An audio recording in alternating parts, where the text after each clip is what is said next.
வணக்கம் தமிழ் வெற்றிலை சமையலுக்குள்ள போலாம் வாங்க. நம்மளோட சேனலை நீங்கள் ஃபஸ்ட் டைமாக பார்க்குறீங்க அப்படின்னா சப்ஸ்கிரைப் பண்ணுங்கள், பெல் சிம்பிளை கிளிக் பண்ணுங்கள், ஆல் பட்டனையும் செலக்ட் பண்ணி விட்டுருங்க. இன்றைக்கி நம்ம என்ன ரெசிபி பார்க்க போகிறோம் அப்படின்னா ப்ரான் தொக்கு பார்க்க போகிறோம். அதை எப்படி செய்கிறது, அதுக்கு என்ன பொருள் 1/4 கிலோ போல் அளவுள்ள ப்ரான் எடுத்திருக்கேன். அது மேலே உள்ள கருப்பு நரம்பு எடுத்துகிட்டு சுத்தம் பண்ணி வச்சுக்கோங்க. ஒரு விரல் அளவு இஞ்சி எடுத்து நல்லா பொடுசாக கட் பண்ணிக்கோங்க. ஒரு 10 பல்லு பூண்டு, 10 சின்ன வெங்காயம். இப்போ இதெல்லாம் நம்ம மிக்ஸி ஜாரில் போட்டு நைஸாக அரைச்சி எடுத்துக்க போகிறோம்.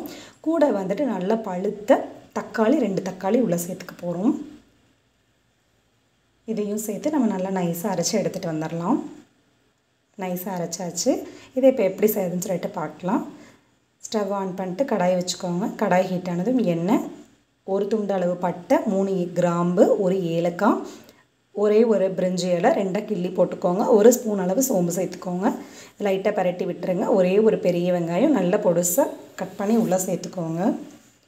சேர்த்ததுக்கப்புறமா இது நல்லா வணக்கி விட்டுருங்க. வணங்கினதுக்கப்புறமா ஒரு 2 பச்சை மிளகா, கருவேப்பிலை கொஞ்சம் உப்பு, வெங்காயம் வணங்கிறதுக்காக மட்டும் சேர்த்துருக்கோம். இதுக்கப்புறம் தக்காளி வெங்காயம் இதெல்லாம் அரைச்சோம் இல்லைங்களா, அந்த விழுதை உள்ளே சேர்த்துக்கலாம். சேர்த்துட்டு லைட்டாக ஜார் அளமான தண்ணி உள்ளே சேர்த்துக்கோங்க. இந்த விழுது வந்துட்டு நல்லா பச்சை வாசனை போயிட்டு நல்ல எண்ணெய் பிரிஞ்சு வரணும். அந்த அளவு நல்லா கொதிக்க வச்சுருங்க. இப்போ இந்த குழம்புக்கு தேவையான அளவு உப்பு சேர்த்துக்கோங்க. கொஞ்சம் மஞ்சத்தூள் சேர்த்துக்கோங்க. காரத்துக்கு தகுந்த மாதிரி மிளகாத்தூள் நான் 2 ஸ்பூன் அளவு போட்டிருக்கேன். உங்கள் காரத்துக்கு தகுந்த மாதிரி நீங்கள் பார்த்துட்டு சேர்த்துக்கோங்க. இப்போ இது நல்லா கலந்ததுக்கப்புறமா மூடி போட்டு வச்சிடலாம். கொஞ்சம் தேவையான அளவு தண்ணி சேர்த்துட்டு மூடி போட்டு வச்சுருங்க. ஒரு 2 நிமிஷம் வந்துட்டு நல்லா கொதிக்கணும். எண்ணெய் பிரிஞ்சு வரணும். அந்த டைமில் அந்த மாதிரி இருக்கணும். அந்தளவு கொதிக்கணும். அது எண்ணெய் பிரிஞ்சு வந்துருச்சு. அடி பிடிச்சிடக்கூடாது. அடுப்பை வந்துட்டு மீடியம் லெவலில் வச்சுக்கோங்க. இப்போ நம்ம சுத்தம் பண்ண ப்ரான் வந்துட்டு உள்ளே சேர்த்துக்கலாம்.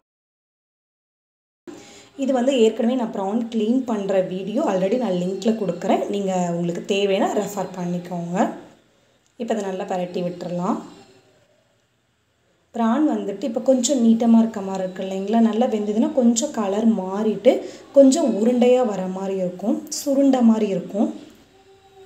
அவ்வளோதான். இதுவும் நல்லா எண்ணெய் பிரிஞ்சு வந்திருக்கு. ஓரங்களில் ப்ரானு கொஞ்சம் வெந்திருக்கு, நல்லா கலர் மாறிக்கிச்சு, கொஞ்சம் சுருண்டும் வந்திருக்கு.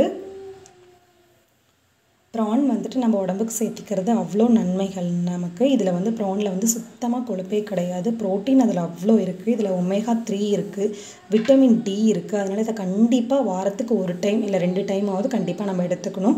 அப்போ தான் நம்ம உடம்புக்கு ரொம்ப நல்லது. இதில் வந்து வெயிட் ரெடியூஸ் பண்ணணும்னு நினைக்கிறவங்க தாராளமாக ப்ரான் சேர்த்துக்கலாம். அவ்வளோதான். ப்ரான் வந்துட்டு நல்லா வெந்ததுக்கப்புறமா திக்கான தேங்காய் பால் 1.5 டம்ளர் அளவு எடுத்துகிட்டு உள்ளே சேர்த்துக்கோங்க. மேலால் மல்லி இலை தூவிக்கோங்க. எனக்கு தேங்காய் பால் சேர்க்க பிடிக்கல அப்படின்னா உங்களுக்கு இந்த கிரேவி பதம் போதும் அப்படின்னா இதோட விட்டுறலாம். இல்லைன்னா நான் தேங்காய் சேர்த்துக்கிறேன் ஆனால் நான் பாலாக சேர்க்கல, தேங்காய் மட்டும் சேர்த்துக்கிறேன் அப்படின்னாலும் தாராளமாக சேர்த்துக்கலாம். மேலால் பச்சை கருவேப்பிலை மல்லி இலையெல்லாம் கிள்ளி போட்டுக்கோங்க. நான் வந்து இட்லிக்கு இந்த ப்ரான் தொக்கு பண்ணியிருக்கேன். செம்ம அட்டகாசமான டேஸ்ட், அவ்வளோ சூப்பராக இருந்தது. இந்த ரெசிபி நீங்கள் கண்டிப்பாக வீட்டில் ட்ரை பண்ணி பாருங்கள். உங்கள் வீட்டில் இருக்கவங்க எல்லாத்துக்கும் ரொம்ப பிடிக்கும். நம்மளோட சேனலுக்கு சப்ஸ்கிரைப் பண்ணுங்கள். தேங்க்யூ.